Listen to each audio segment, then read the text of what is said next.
Nila, I love you.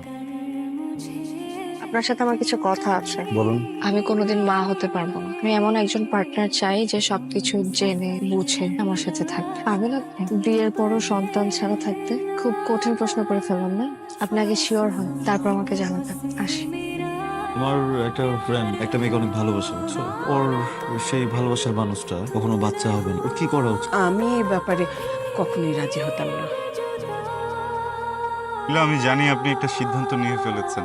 আমি আপনার কোনো সিদ্ধান্ত পাল্টাতে আসিনি, জাস্ট কিছু কথা বলতে আসছি। আর কিছু বলার নেই আবি। সবাই নিখুঁত মানুষকে ভালোবাসে, খুঁতওয়ালা মানুষকে কেউ ভালোবাসে না। একটা সংসার সুন্দর করার জন্য আসলে ভালোবাসার প্রয়োজন নীলা। নীলা, আমাকে কি ক্ষমা করা যায় না প্লিজ? অনেক দেরি হয়ে গেছে, মন থেকে সরে ফেলেছি আমি আপনাকে। তুলিও কখনো মা হতে পারবেন।